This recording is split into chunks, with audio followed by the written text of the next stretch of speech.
Hello. Okay, so I've seriously been missing y'all. I have not done a video in just over a month, and that makes my heart sad, and hopefully y'all missed me a little bit. And so time to change that. Here I am with my June plan with me. So in May, I was ridiculously busy and I had to finish up school. I actually ended up going to Colorado for some medical treatment, so needless to say, I was all over the place. And during that time, I didn't use my bullet journal at all. Not one little dot, not one tittle, nada. And so that means something needs to change.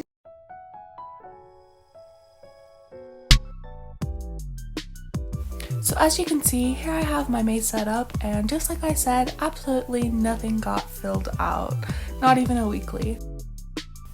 So to be completely honest, for June I was facing a major creative block. I didn't have really any sort of idea what I wanted to do for my setup, and so I decided first to just pick a color palette and to just kind of go from there.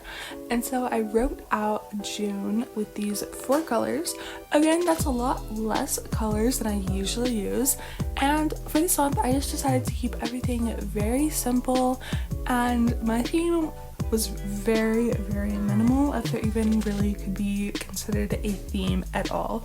You do see me attempting to draw a butterfly here, inspired by my butterfly shirt, and you will quickly realize I have no skill at drawing a butterfly. It's just one of those things that this artist can't quite pull off, but I think I managed to make it look decent in the end.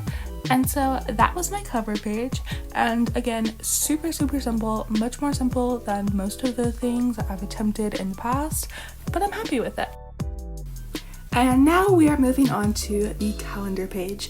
I pulled out the good old Ticonderoga, and each square that you see here is a 3x3 on the grid in case you want to replicate it. Now for this particular bullet journal that I'm using, no matter how I wrangle with the proportions, it just doesn't fit centered on the page, and I just come to accept that. So to mark the days on the calendar, I started doing this colorful dots with the diagonal pattern, and this actually took so much mental strength to get in the proper order. It doesn't look like it, but when I tell you, it was actually so difficult, and I actually did end up messing up and going past into the back month, so I just decided to fill out that corner completely and just have it as like a memory of when May ended and then June began, and I ended up doing the same thing for July, and overall I think it actually made it look better. So I guess just take it as a lesson that sometimes your mistakes make your art look cool. Once I'd finished with the dots, I just went over everything with my pen, and my pen started acting up on me here, which I did not appreciate, but it pulled through in the end, and so I guess I can't be too mad.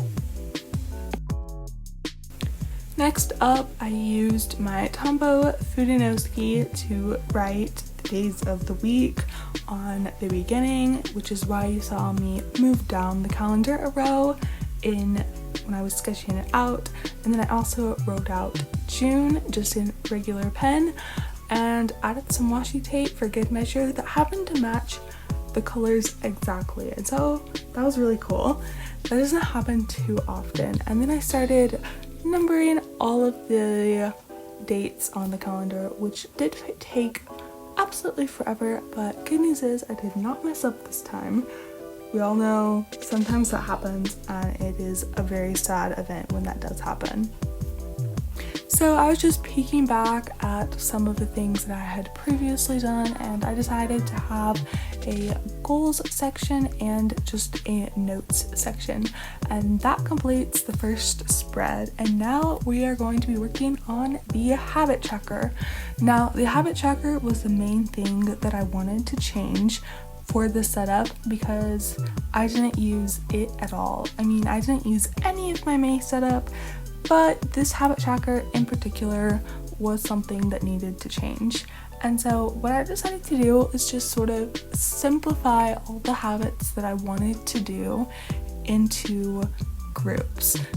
So previously, for example, I had wanted to work on my French, my German, and my Spanish, and instead of concentrating on doing all 3 of those every day, I just simplified it to working on at least one of them a day, which is much more achievable, and I think that's just going to help me just do something this month instead of just being overwhelmed and not marking off anything. And another thing I changed was, oops, it went out of focus there. As I was saying, another thing I changed is instead of doing the columns like I have been, I just went back to the regular old calendar spread, and I didn't end up numbering them. I'm just gonna kind of keep that there mentally in my head, but you will notice that the first 2 calendar groups are spaced out by 2 rows, and then the second one is only spaced out by 1. So I did mess up there, but it still looks okay-ish. I'm not too worried about it. And overall, it's just different, and I think maybe my mind just needs something to look different, and that'll motivate me to actually do these things. And that's not even to say I was not doing my habits, I just wasn't using my habit tracker, which kind of defeats the whole purpose of having one. And so I also just squeezed my exercise routine onto the spread, which is something I normally don't do. But again, this setup is so simple and minimal, and I didn't feel like making another spread if I didn't have to. Once I finished writing down everything that needed to be on this spread, I just added a few little wavy squiggles and a few sparkles just to fill in the void, and that completed this June setup. So again, very minimal, but I actually ended up really liking it. It pulled me out of my creative block, and there we go. I'm wishing that all of you have the best June ever, and I can't wait until I see y'all next time. Hopefully it won't be quite so long. Bye!